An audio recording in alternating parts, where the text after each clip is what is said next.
ये लो मिठाई खाओ। मिठाई?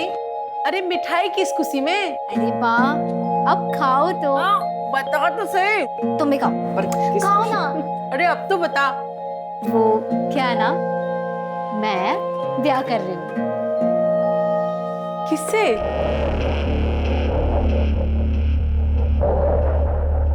राजन शर्मा नाम है उसका। आप नहीं मिली हो माँ उससे?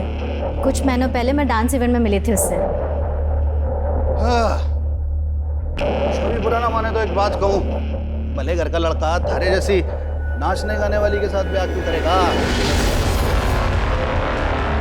और यो बता, तू ब्याह करके जो घर छोड़ के चली जाएगी, हाँ? तो यो घर कौन संभालेगा? आप लोग ना जानते हो उसे। पायल का सारा काम मैं संभालती हूँ। मैं मिल चुकी हूँ उससे, अच्छा आदमी है। और नाचने वाली की गाली किसे दे रहे हो? थारी अय्याशी चलती रहे इसलिए पायल को गैर मर्दों के सामने नाचने पड़े हैं। थोड़ी शर्म करो, शर्म। क्यों काम चोरी छोड़ो और कोई काम करो। छोरी, होश की दवा कर, बड़ी थानेदार नहीं हो रही है। और यो बताओ, तुम दोनों जो ब्याह का फैसला कर लिया तुमने, छोरे के घर वाले से बात की, ब्याह की, राजी हैं वो लोग? वो क्या है ना, परिवार के नाम पे सिर्फ माँ है उसकी, लेकिन वो मना रहा है माँ को। पुराने ख्यालों की है तो थोड़ी दिक्कत हो रही है। थोड़ी दिक्कत ना है यो घनी दिक्कत वाली बात है। कभी ना मानेगी उसकी माँ कुछ भी।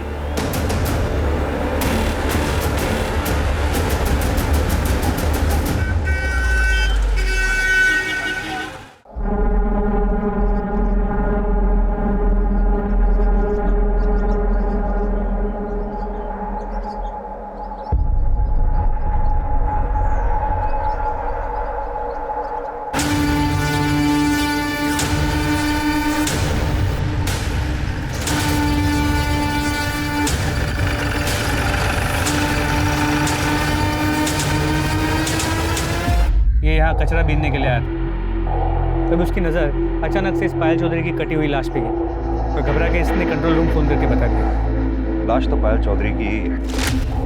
बड़ी बेरहमी से कत्ल किया गया। चेक करो जरा, सेक्सुअल असॉल्ट तो नहीं? सर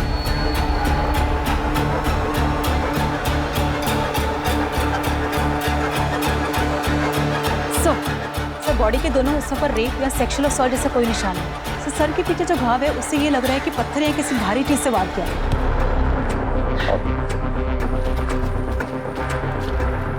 पहले भी कई बार हमें डेड बॉडीज टुकड़ों में मिली, लेकिन इस बार पता नहीं क्यों अजीब लग रहा है। बॉडी को पोस्टमार्टम के लिए भेजा।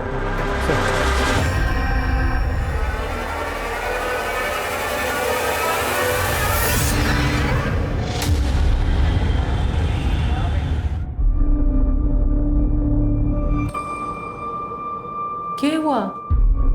माँ, राजन की माँ ने हमारी शादी से मना कर दिया। उन्होंने राजन को बोला कि अगर तुम्हें शादी करनी है तो करो, लेकिन हमारी शादी में उनकी तरफ से कोई नहीं आएगा। अब मुझे नहीं लगता कि वो मुझे कभी भी बहू बनाएगी। माँ, मुझे नहीं समझ में आ रहा, मैं क्या करूँ? तो राजन पे भरोसा करे? हाँ। तो फिर कर ले ब्याह। रही माँ की बात तो देर सवेर वो मान ही जाएगी। हमारी छोरी से ज्यादा दिन कोई नाराज रह ना सके। मेरी छोरी है इतनी अच्छी। और जो ना माने है ना, तुम मन ने बुला लियो। मारूंगी उस बुड्ढी को 2 मुक्के और वो खुद ही लाइन पे आ जाएगी।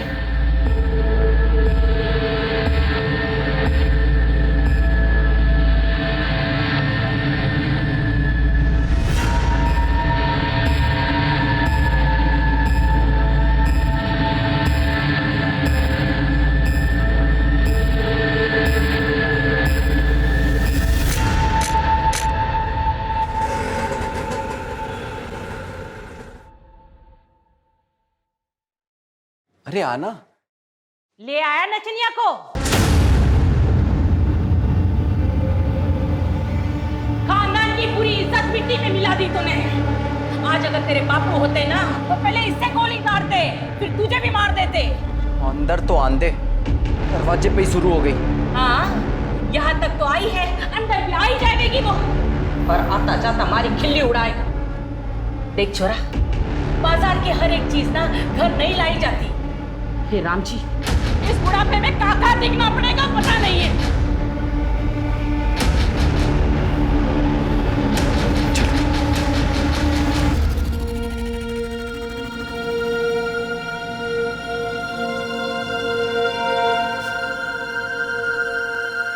के होया? मेरी वजह से आपको कितना कुछ सुनना पड़ा। माँ भी आपसे नाराज हो गई ना। तो क्या हुआ? शादी हुई है हमारी, अब तो जिंदगी भर साथ में रहना है, एक दूसरे का सुख दुख बांटना है। और माँ की चिंता तू ना कर, उन्हें मैं संभाल लूंगा, धीरे धीरे सब ठीक हो जाएगा।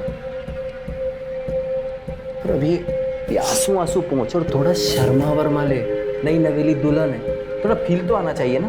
हाँ, सुहाग रात है आज हमारी, तो थोड़ा तो मुस्कुरा दो, इधर से इधर से इधर से।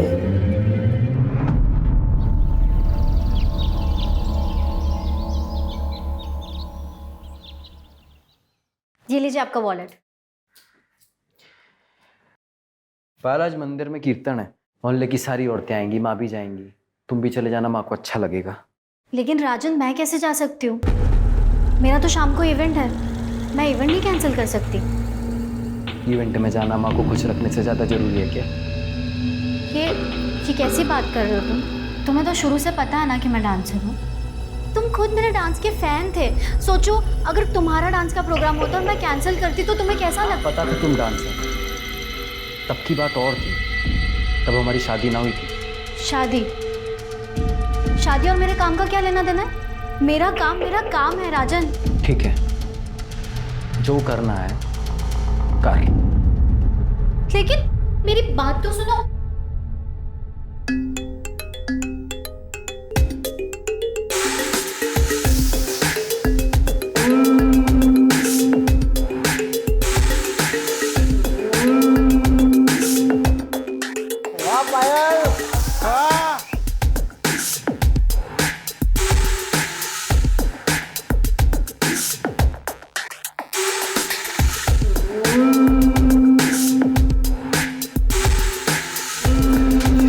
चल निकल यहाँ से।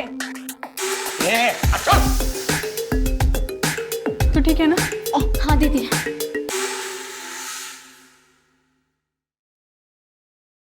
माँ जी,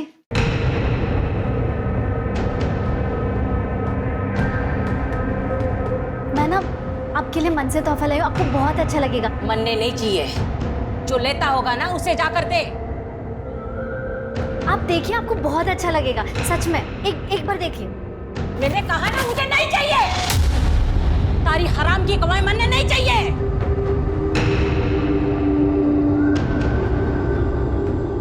मैं क्या बोल रही हूँ, आप बात कीजिए ना माँ जी से प्लीज। सही कह रही है, तू हमें कोई गिफ्ट देना ही चाहती है तो ये डांस वांस छोड़ के अपना घर संभाल। ये क्या बोल रहे हैं आप? मैं घर तो संभाल ही रही हूँ ना। और रही बात काम की, तो मैंने आपको पहले ही बोल दिया था कि मैं शादी के बाद नहीं छोड़ सकती हूँ काम। काम के नाम का तो बाणा है। बात ये है कि थारे को ये घटिया आदमियों को अपने पीछे ला टपकाता देख के मैं मजा आ रहा है। उनकी गंदी असली बातें सुनना पसंद है थारे को। खुशी होती है तारे को, कितने सारे लोग थारे पीछे पागल हो रखे हैं, समझ नहीं आता क्या?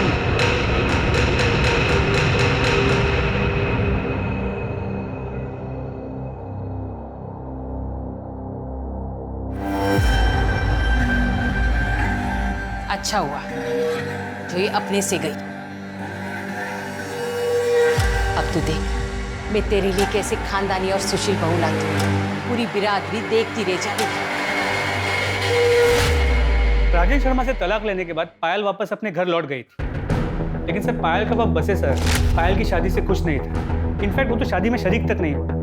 इसीलिए पायल जब वापस उसके घर चली गई तो उसका बाप उसे दिन रात सुनाता रहता था, काफी परेशान किया था। इसीलिए पायल ने अपना एक अलग घर ले लिया तो अपनी छोटी बहन अलका, जो उसकी मैनेजर भी है, उसके साथ वहाँ शिफ्ट हो गई। सर कुछ दिनों बाद सुधा अनीश को लेकर पायल के साथ उनके घर शिफ्ट हो गई। सर सुधा पायल और अलका की सौतेली माँ है। सगी माँ का देहांत काफी साल पहले हो चुका था और लोगों का ये कहना है कि बेसेसर उस पर बहुत ही अत्याचार करता था, इसीलिए उसका देहांत हुआ। और उनका भाई अनीश? सर अनीश अलका और पायल का सौतेला भाई और सुधा और बेसेसर का बेटा। पर अनीश का अपनी बहनों से बहुत अच्छा रिश्ता है। विशाल, पायल की फैमिली को इन्फॉर्म किया? हम उन्हें लोकेट करने की कोशिश कर रहे हैं। सर पायल चौधरी की पीएम रिपोर्ट। सर कल बॉडी के जो 2 हिस्से हमें मिले थे वो 2 अलग अलग लोगों के हैं। ऊपरी हिस्सा तो पायल चौधरी का ही है, लेकिन निचला हिस्सा किसी और का है। इसका मतलब बॉडी को देखकर जो अजीब हमें लग रहा था वो यही बात है। एक नहीं, दो मर्डर हुए। अब पता ये करना है कि दूसरी लड़की कौन है जिसका मर्डर हुआ। सर पोस्टमार्टम रिपोर्ट के मुताबिक ये दोनों मर्डर्स कल शाम 6 और 8 के बीच हुए और सर पायल की मौत सर के पीछे किसी पत्थर के वार की वजह से हुई। सर के पीछे एक घाव मिला है जिसमें सूखा हुआ खून है और सर पत्थर के कुछ पार्टिकल्स भी मिले। मिश्रा, हमें जल्द से जल्द ये डबल मर्डर केस सॉल्व करना होगा। पता लगाना होगा ये दूसरी लड़की कौन है जिसका मर्डर हुआ। इन बॉडी के हिस्सों को DNA टेस्ट के लिए भेजो। सर एक सेकंड। हेलो, कहाँ पर? ठीक है सर, शिवपुरी में कुएं के पास एक कटा हुआ हाथ और पैर मिला।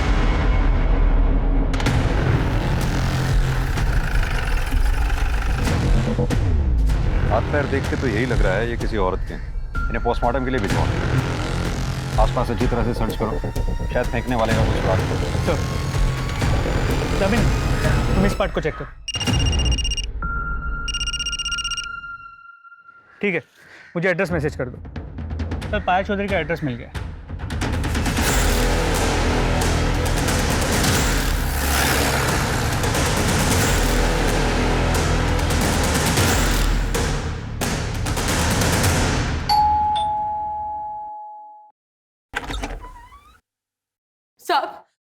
साहब हमारी अलका का कुछ पता चला?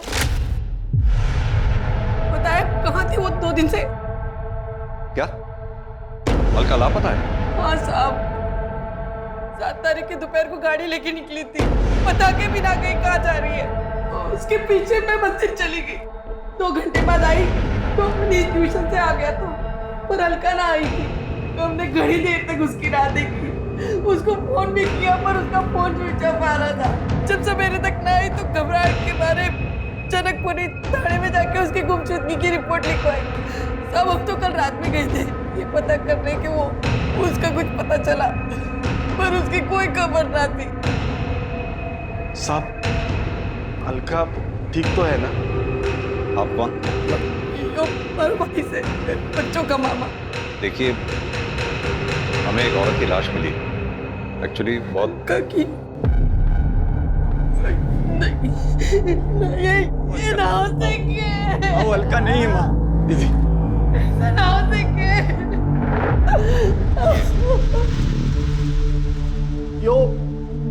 ये तो पायल है।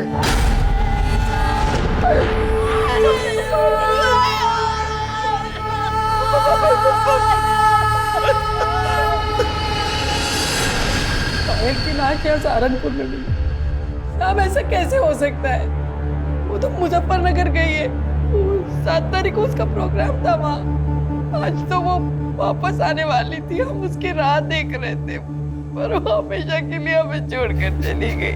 देखिए, मैं जानता हूँ कि हालात काफी नाजुक हैं, लेकिन फिर भी बस इतना जानना चाहता हूँ कि पायल का क्या कभी किसी से कोई झगड़ा हुआ था या कोई दुश्मनी थी? सब दुश्मनी क्या होगी ऐसी नहीं सोने की, पर आजकल शाम के साथ घने झगड़े होते थे उसके। शाम कौन? शाम तिवारी, पायल का पति। उन्होंने मंदिर में ब्याह किया था। शाम ने पायल से पैसों के लिए ब्याह किया था। पायल को बेवकूफ बनाकर उससे पैसे लेकर कैश में एक दुकान खरीदी थी। पायल उससे इतना प्यार करती थी, पर बाद में पता चला कि शाम पहले से ही शादीशुदा है। रुड़की में उसके बीवी बच्चे रहते हैं। बाद में उसने रजिस्ट्रार ऑफिस में जाकर पता किया तो पता चला कि उसने दुकान तो खरीदी थी, पर अपने नाम पे। इस बात पे उन दोनों में घना झगड़ा हुआ। अलका को भी ये बात पता है। उसने भी तिवारी को खूब खरी खोटी सुनाई थी। पायल को मालूम था कि अलका गायब है? नहीं साहब, उसने फोन किया था पर उसका फोन बंद आ रहा था, और अलका की टेंशन में फिर हम उसे फोन करना ही भूल गए। आपके पति आपकी बच्चियों से बहुत नफरत करते हैं, क्या आपको लगता है कि वो ये काम? साहब, वो वैसे ही बड़ा गिरा हुआ इंसान है, कुछ कह नहीं सकती कि वो इतना भी गिर सकता है। अनीश, तुम कुछ कहना चाहोगे जिससे हमारी मदद हो सके? मैं तो बस इतना ही कहना चाहूंगा कि पायल और अलका दी सिर्फ मेरी बहन ही नहीं, भाई बाप सब थी। ठीक है, अभी हम चलते हैं। अलका के बारे में जैसी कोई खबर मिलेगी आप लोगों को इन्फॉर्म कर। मिश्रा, कि जनकपुरी पुलिस स्टेशन से अलका के केस की फाइल मंगवाओ। अब ये केस हम ही देखेंगे। पता करो 7 मार्च को पायल सहारनपुर में क्या कर रही थी। वो मुजफ्फरनगर गई भी थी या नहीं। अलका की गाड़ी ढूंढवाओ, अलका और पायल दोनों के कॉल रिकॉर्ड्स और मोबाइल लोकेशन डिटेल्स निकलवाओ। और हाँ, श्याम तिवारी इसको थाने बुलाओ पूछताछ के लिए। क्या मेरी पायल का मर्डर हो गया है? तो नहीं सर, ऐसा नहीं हो सकता सर। ओवर एक्टिंग कम कर। सर मैं एक्टिंग नहीं कर रहा हूँ, मैं सच कह रहा हूँ। मैं पायल से बहुत प्यार करता था। अपनी पहली बीवी और बच्चों से भी ज्यादा है। सर मैं मानता हूँ कि मैं शादीशुदा हूँ, लेकिन भगवान जानता है कि ये रिश्ता कब का टूट चुका था, और अब तो मैं उसे कानूनी तरीके से भी खत्म करने वाला था। क्योंकि पायल के पास ज्यादा पैसा था। उसकी दुकान हड़प के भी तुझे चैन नहीं मिला। सर ये झूठ है, मैंने उसके नहीं अपने पैसों से दुकान खरीदी थी। सर मैं कब से अपनी एक इवेंट कंपनी का ऑफिस खोलने के लिए पैसे जोड़ रहा था। अच्छा, तो तूने पायल की ब्लैक मनी से दुकान नहीं खरीदी? सर मैं उसके पैसे से क्यों दुकान खरीदूंगा? ठीक है, तो अभी तो जा सकता है, लेकिन सहारनपुर छोड़कर कहीं मत जाइए। अपनी बीवी के पास रुड़की भी नहीं। जी सर।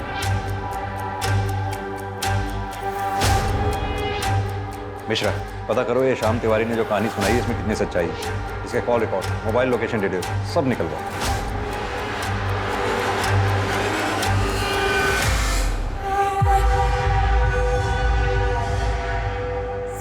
सर अलका का फोन स्विच ऑन हुआ था। इससे पहले कि लोकेशन पता कर पाते, फोन फिर से स्विच ऑफ है। दामिनी, अलका के फोन पे नजर रखो। सर जैसे भी हो सकता है वो मुसीबत में हो, तो शायद हम उसे बचा पाएं। सर मुझे नहीं लगता मलका को बचा पाएंगे। क्यों? सर बॉडी के जो 2 हिस्से मिले थे, ये उनकी डीएनए रिपोर्ट। इसका मतलब तो निचले पार्ट का डीएनए 50% पायल की बॉडी से मैच करता है। तो यानी वो बॉडी अलका की है। सर रिपोर्ट से तो यही लगा। मिश्रा, एक काम करो, कुएं के पास से जो हमें हाथ पैर के टुकड़े मिले उनका डीएनए से मैच करके देखो। सर। हेलो, कहाँ? ठीक है सर, रेलवे ट्रैक के पास एक औरत का सर कटा हुआ है, वो उसकी पिक्चर अभी भेज रही। आ गई सर। ये तो अलका चौधरी है। मिश्रा, इस सर का डीएनए जंगल से मिले बॉडी के टुकड़ों से मैच करके देखो। जिसने भी ये काम किया बहुत ही शातिर खिलाड़ी, बड़ी बेरहमी से मारा है।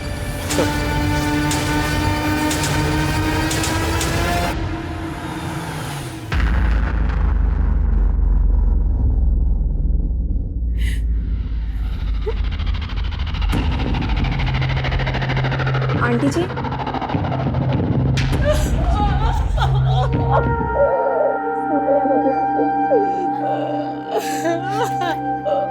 आंटी जी, मुझे तो अभी भी यकीन नहीं हो रहा है कि पायल दीदी और अलका दीदी के साथ इतना सब कुछ हो गया। कितनी बुरी मौत मारा उन दोनों को। आंटी जी अपनी संभाल सकते हैं, सही हो जाए। दीदी, कसम खाता हूँ तुम दोनों की कि ये जिसने भी तुम्हारे साथ किया है ना, छोड़ो करिए उसे। अनीश, जो होना था वो हो गया। हट, अकेला छोड़ता मुझे। जिनकी माँ बड़ी फिरे थी तू, वो दोनों निकल ली। अब क्या इरादा है? क्या करेगी? क्या करेगी आप? क्या छोड़ बनना है? बड़ी बड़ी माँ बड़े घूमे थी दोनों की, भगवान ने सजा दे दी थारी दोनों छोरियों को।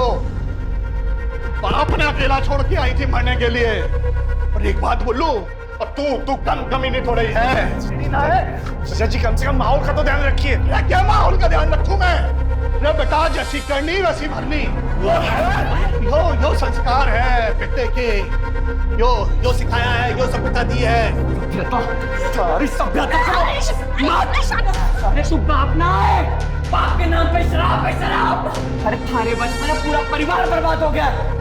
तू ध्यान रख, कीड़े पड़ेंगे कीड़े, सड़ के मरेगी। देने वाला नसीब नहीं होगा। निकलो तुम लोग। सर, पायल के मर्डर केस में कुछ अपडेट्स मिली है। तो 7 मार्च को मुजफ्फरनगर शहर में माहौल खराब होने के कारण धारा 144 लगाई गई, इसलिए पायल का इवेंट कैंसिल हो। और इवेंट ऑर्गेनाइजर्स ने पायल को एक प्राइवेट कैब से अपने घर सहारनपुर भेज दिया। उस कैब ड्राइवर से बात हुई? जी सर, उससे बात हुई। उसने कहा कि वो पायल को घर तक ड्रॉप तो करने वाला था, मगर सहारनपुर एंटर करने से पहले ही उसकी कैब खराब हो गई। क्या हुआ भैया? मैडम, शायद गाड़ी खराब हो गई। एक काम कीजिए, आप मुझे यहीं छोड़ दीजिए, मैं बस से ऑटो से चले जाऊंगी। ये लीजिए। वो लोग ना पहचाने इसलिए उसने अपने चेहरे को दुपट्टे से ढका, आंखों पे चश्मा लगा के वो वहाँ से चली गई। और हाँ सर, कैब ड्राइवर ने ये भी कहा कि उसका फ़ोन स्विच ऑफ था क्योंकि वो चार्ज करना भूल गई थी। कैब ड्राइवर को ये कैसे मालूम कि पायल के फ़ोन की बैटरी डाउन थी? क्योंकि सर पायल ने ड्राइवर को पूछा था कि उसके पास फ़ोन का चार्जर है। उस जगह के आसपास कोई सीसीटीवी है क्या? तो जहाँ गाड़ी खराब हुई वहाँ कोई सीसीटीवी कैमरा नहीं है, और वहाँ से कुछ ही दूरी पे एक छोटे से गांव का बस स्टॉप, वहाँ भी कोई सीसीटीवी कैमरा नहीं, ना ही कोई दुकान। उसने वहाँ से बस लिया नहीं, ये पता नहीं चल पाया। सर कल से ये फोटो बहुत वायरल हो रही है। किसकी फोटो है? सर फिलहाल तो पता नहीं, पर जल्दी पता चल जाएगा। सर पायल और अलका का फ़ोन डिटेल्स भी आ गई। मोबाइल लोकेशन के अकॉर्डिंगली 7 मार्च शाम को 6 बजे अलका का जो लोकेशन है उससे घर से कुछ किलोमीटर दूर का दिखा रहा है, जहाँ पे दोनों की डेड बॉडीज मिली। सर अलका के फ़ोन की लास्ट लोकेशन क्राइम स्पॉट के पास दिखा रहा है, जबकि पायल का फ़ोन शाम को 4 बजे सहारनपुर के बॉर्डर के पास स्विच ऑफ है। इसका मतलब कैब ड्राइवर सच कह रहा था, अलका का फ़ोन स्विच ऑन हुआ? नहीं सर। यानी कि अब तक हमें ये पता है कि पायल 7 मार्च को सहारनपुर बॉर्डर के पास तक पहुंची। उसके बाद वो आगे कहाँ गई, उसके साथ क्या हुआ, ये हमें पता करना है। साथ में ये भी पता करना है कि जो फोटो में आदमी दिख रहा है ये कौन? हो सकता है पायल की माँ सुधा इस आदमी को जानती है। Right sir.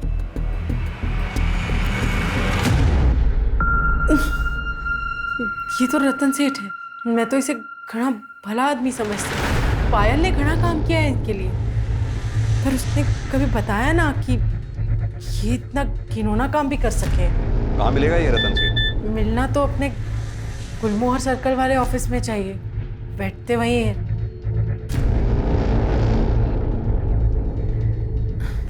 गर्लफ्रेंड से बात करें। गर्लफ्रेंड भी है तुम्हारी? जी। जूही, बचपन से ही घना प्यार करें एक दूसरे को। सेठ घनश्याम ठाकुर जी ने कहा है कि जैसे ही सही समय आएगा दोनों का ब्याह कर देंगे। ठीक है।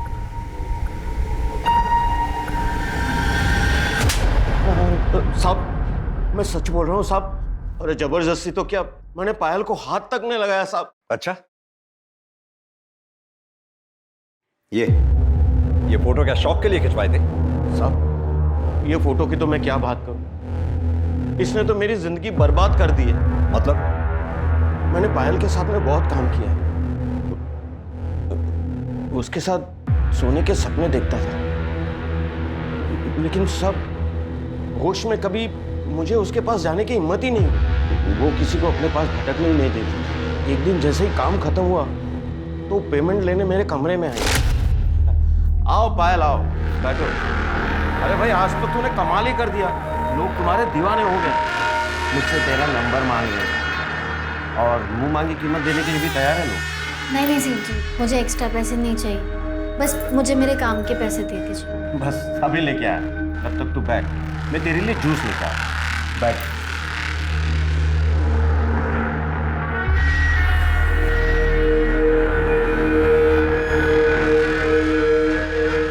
ये लो जूस पियो, अकाउंटेंट तुम्हारे पैसे लेकर आते ही है।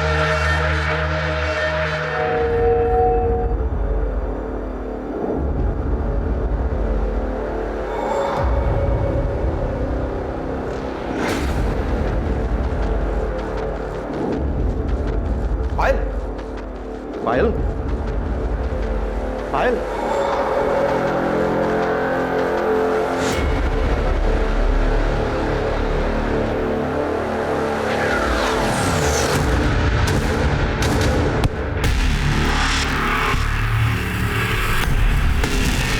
जब मुझे होश आया तो मैं बिना कपड़ों के अपने बेड पे पड़ा।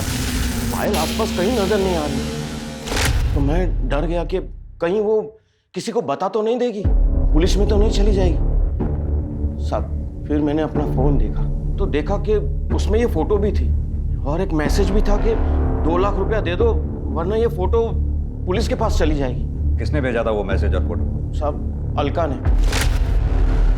उसी ने मेरे सर पे मारा था जिसके वजह से मैं बेहोश हो गया। अब तक 15 लाख रुपया ले चुकी है सर इस फोटो के ऊपर।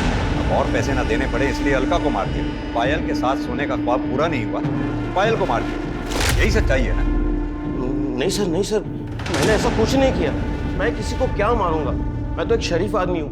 मिश्रा, इसे तब तक रखो जब तक ये केस सॉल्व ना हो जाए। इसके call records, mobile location details सब निकलवाओ। अच्छी तरह से तोड़ाई करो इसकी।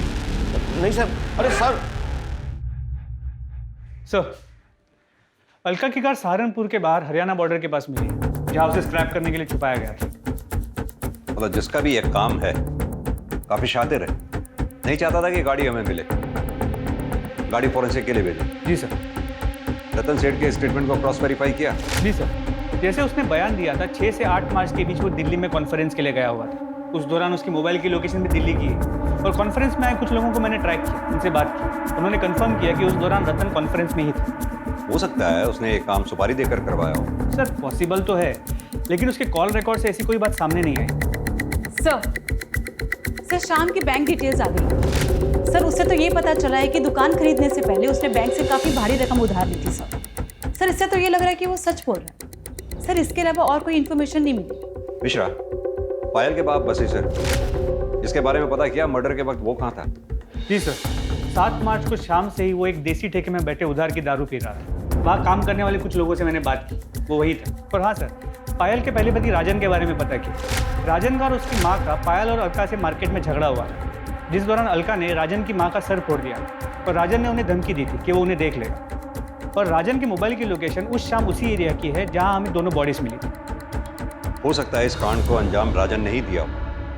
सर जी, मैंने किसी को नहीं मारा, उल्टा पायल और अलका झगड़े को इस लेवल तक ले गई थी, वरना मैं तो उनके मुंह तक ना लगता। क्या हुआ? कितना टाइम लगेगा दीदी? अरे 2 मिनट रुको, पता नहीं क्या हो गया। पाउडर लिपस्टिक को घर चली नचनिया, पता नहीं आज किसका घर बर्बाद है। क्या बोली तू? हाँ, हमारी बहन का घर तोड़ दिया, कुछ तो शर्म कर बुढ़िया। भगवान को क्या मुंह दिखाएगी? देखो भगवान की बातें कौन कर रहा है। पूजा पाठ का नौटंकी करती है और कमीन पंती नहीं छोड़ती है। तुझे तो अलका, बकवास कर रही है, औकात में रह वरना क्या? टूट जाए हमारी घर और गृहस्थी, अब मुझे कोई डर नहीं है। और क्यों सुनो मैं तुम्हारी और तुम्हारी माँ की बकवास? हमारी घर गृहस्थी हमारी माँ की वजह से ना टूटी है। थारे को ये घर गृहस्थी से ज्यादा अपना नाच गाना पसंद था। अच्छा, तो ये बात नहीं थी तेरे लिए? तुझे पता नहीं था कि ये क्या काम करती है? तब मारे छोरे ने ये सोचा था कि ये कीचड़ मारे घर में आकर पवित्र हो जाएगी। इसे एक आदमी से थोड़ी ना पेट भरता है। अच्छा नहीं किया तूने, छोड़ूंगा नहीं तेरे को, जान से मार दूंगा दोनों को। जा। के बाद मैं सीधा अपनी माँ को लेकर डॉक्टर के पास गया। 3 टांके आए थे माँ को। और तभी तूने तय कर लिया पायल और अलका को मारने का? देखिए सर जी, मैं मानता हूँ कि मैं उस एरिया में था, पर मैं वहाँ अपने फैमिली डॉक्टर से अपनी माँ की दवाइयाँ लेने गया था। आप चाहो तो पता कर लो। वो तो हम पता कर ही लेंगे। अभी तो तू जा सकता है, लेकिन सहारनपुर छोड़कर कहीं मत जाइए। सर फोरेंसिक टीम ने बताया कि गाड़ी में कोई फिंगरप्रिंट्स नहीं मिले और जो भी खून के ट्रेसेस मिले वो दोनों बहन अलका और पायल के ही। यानी कि पायल और अलका का मर्डर हो सकता है कि गाड़ी में ही हुआ हो सकता है फिंगरप्रिंट्स जानबूझ के मिटाए गए। किसका काम हो सकता है? सर, ये शाम के फोन रिकॉर्ड।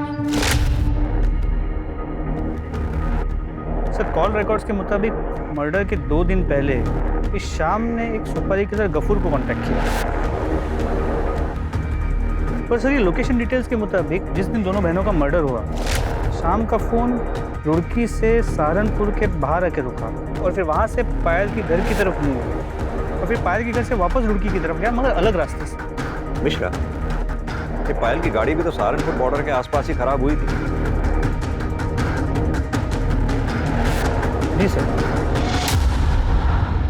सर बता रहा सर प्लान तो ये था कि जब 9 मार्च को पायल मुजफ्फरनगर से सहारनपुर आएगी ना, तभी उसका काम तमाम कर दूंगा और उसी दिन अलका को भी मार दूंगा। लेकिन सर अचानक से पता चला कि पायल का इवेंट ही कैंसिल हो गया। मैंने बहुत देर तक हाईवे पर उसका इंतजार किया, फिर देखा कि अचानक से उसकी गाड़ी खराब हो गई और वो पैदल जाने लगी। वहां बस स्टॉप पर और लोग भी थे, इसलिए मैंने गफूर को वेट करने को कहा। फिर अचानक पायल का दुपट्टा सरक गया और लोगों ने उसे पहचान लिया और लोग भी वहां पर आ गए। सबने उसे घेर लिया। क्या करें अब? फिर एक लड़का मोटरसाइकिल पर आया और पायल उसके साथ चली गई।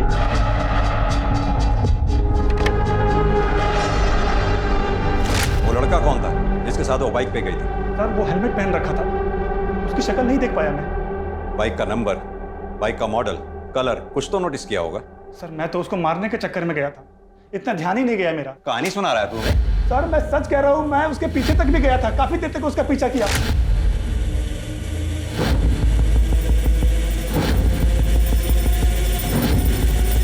गफूर छोड़ इसको, बाद में देखते। निकल नहीं क्या? तूने उनका पीछा किया, सुनसान जगह देखकर दोनों को गाड़ी से उतारा, उनको मारा और फिर लाश को ठिकाने लगा दिया। नहीं नहीं सर, ये झूठ है। ये झूठ है? चल अब ये बता, दुकान किसके पैसे की खरीदी थी? बोल। हाँ सर ये सच है कि वो दुकान पायल के पैसे से थी। सर मैं क्या करता, फ्री की दुकान थी, 15,000 किराया आ रहा था, तो मैंने सोचा कि पायल का ही काम तमाम कर देता हूँ, लेकिन सर हम ऐसा कर नहीं पाए। मिश्रा, पता करो ये शाम की बात में कितनी सच्चाई है। और हाँ, जब तक हम कातिल तक नहीं पहुंच जाते इसे यहीं बिठा के रखो और इसके साथ ही गफूर को उठा ला। सर अगर ये शाम निर्दोष है तो फिर ये डबल मर्डर्स किसने किया? मिश्रा, सवाल ये उठता है कि टारगेट पे पायल थी या अलका, या फिर दोनों बहनें, क्योंकि अलका का दिमाग गर्म था, उसके कई दुश्मन हो सकते हैं। और अगर ये शाम सच कह रहा है कि पायल घर पहुंची और अलका से मिली, तो ये कैसे मुमकिन हो सकता है कि घर वालों को पता ही ना चला? कहीं ऐसा तो नहीं पायल अलका से घर के बाहर मिली, बाहर से ही दोनों कहीं चले गए और फिर मार दिए गए, या फिर इस कांड में घर का ही कोई आदमी शामिल है?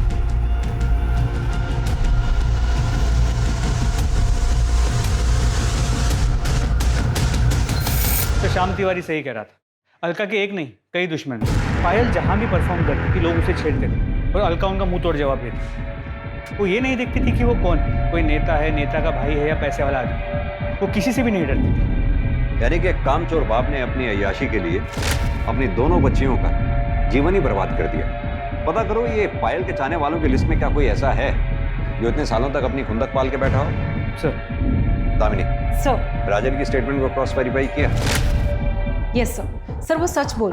सर उस दिन वो डॉक्टर के यहाँ दवाई लेने के लिए गया था। क्लिनिक की सीसीटीवी फुटेज में ये दिख रहा है कि शाम को 6 बजे से लेकर 7 बजे तक वो क्लिनिक में ही था और उसके बाद उसके मोबाइल लोकेशन घर की तरफ मूव कर। सर एक सेकंड। हेलो, कहाँ पर? ठीक है सर। खंडर के पास एक औरत का कटा हुआ हाथ और पैर में, जो काफी बुरी हालत है।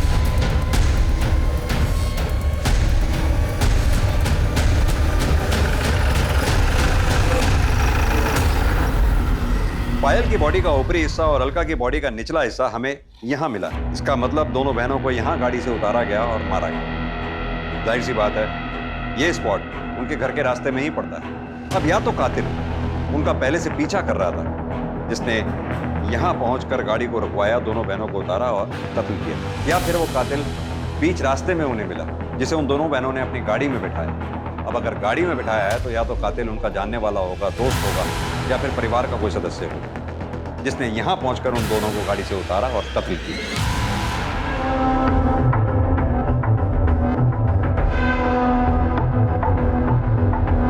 सर अनीश अभी घर से बाहर निकला है, मैं पीछा कर रहा हूँ सर।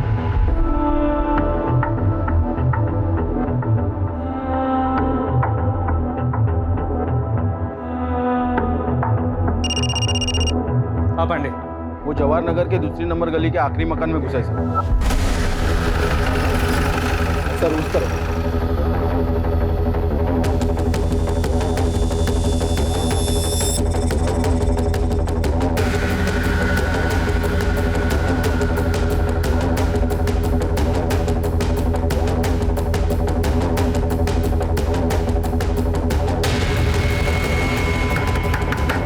अनीश, हमें पता है तुम अंदर हो, चुपचाप बाहर आ जाओ।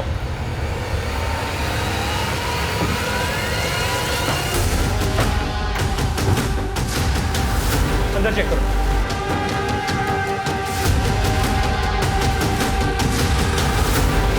सर अंदर कोई नहीं है।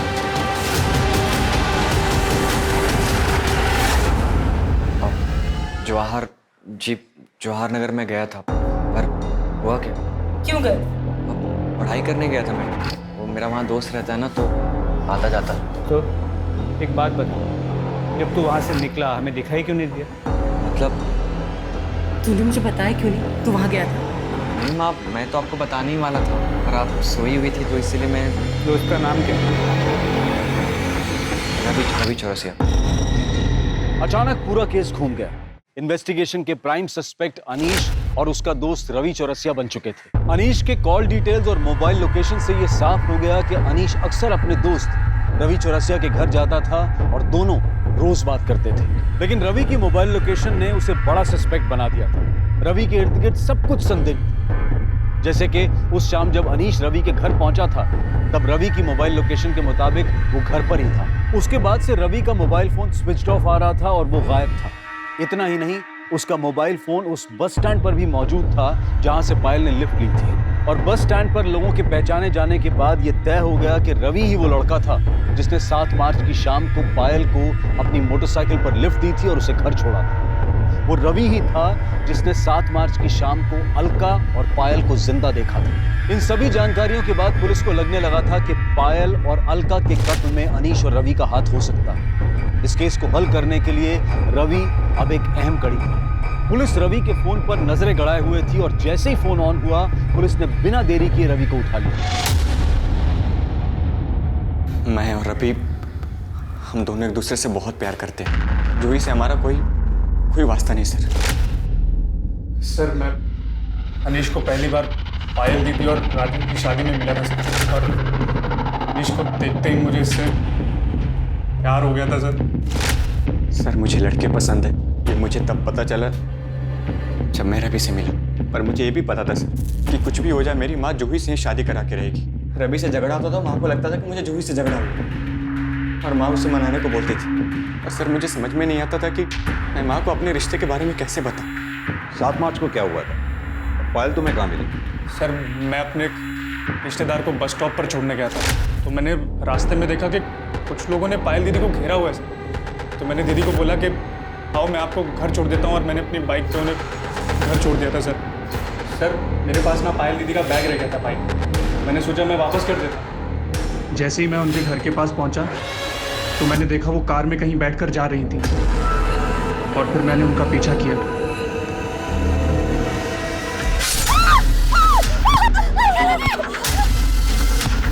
ये देखकर मैं बहुत डर गया था सर।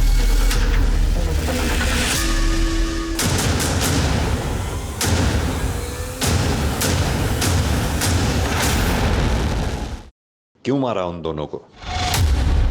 मैंने सोच लिया था कि मैं उस लड़का को जिंदा ना छोड़ूं। फिर पायल 2 दिन के लिए बाहर गई थी, यही मौका था।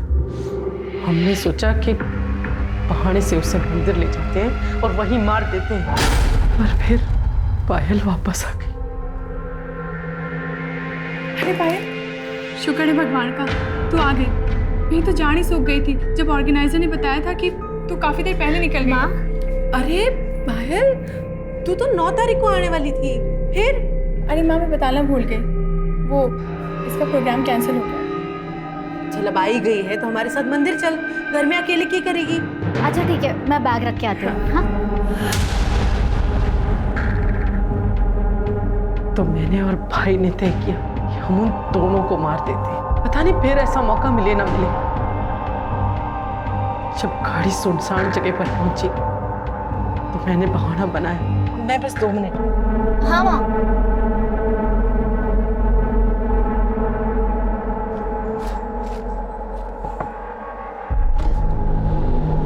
अरे मामा जी आप।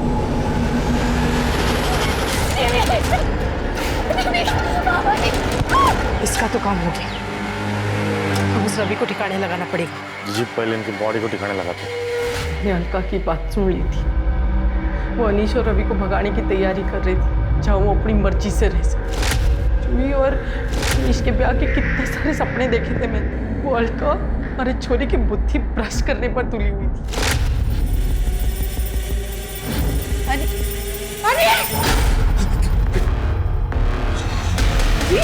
यो क्या कर रहा है? हाँ? इतनी सुथरी गर्लफ्रेंड है थारी, फिर यो? माँ हमारी गर्लफ्रेंड ना है। पार्टी तू तो रेडी थे सुनने सुनाने की बातें। निकल यहाँ से। माँ इतना हल्ला क्यों मचा रही है? गलत क्या है इसमें? अनीश अगर इसमें खुश है तो इसे खुश रहने दे। तू इसकी तरफदारी कर रही है? अच्छा अब समझी। थारे को ये सब पहले से मालूम था। यो थारा दोस्त। अरे तूने इतना भी ना सोचा कि अपने दोस्त के खातिर अपने भाई की जिंदगी खराब कर रही है? माँ, इतना नाटक करने की ना जरूरत ना है, सब समझ रही हूँ मैं। अनीश की बात माननी पड़ी और जूही और अनीश की अगर शादी नहीं हुई तो थारा लखपति बनने का सपना टूट जाएगा। मारे जीते जी ये ना हो सके है कि मारा चोरा किसी चोरी से ब्याह करे। माँ, हम उनकी लाशों को घसीट कर जंगल में ले गए। भाई ने उनके शरीर के टुकड़े टुकड़े कर दिए। पायल का फोन कहाँ है? वो मैंने लाश के टुकड़ों के साथ जंगल में फेंक दिया। अलका वही फोन ढूंढा पर नहीं मिला। फिर बहुत अंधेरा हो रहा था तो ढूंढना छोड़ दिया और निकल गया वहां से। मारना तो हम सिर्फ अलका को चाहते थे। पायल तो सीधी थी, उसे तो हम बाद में भी देख ली, लेकिन कहते हैं ना, जिसकी मौत जहां लिखी होती वो वहां अपने आप पहुंच जाता है।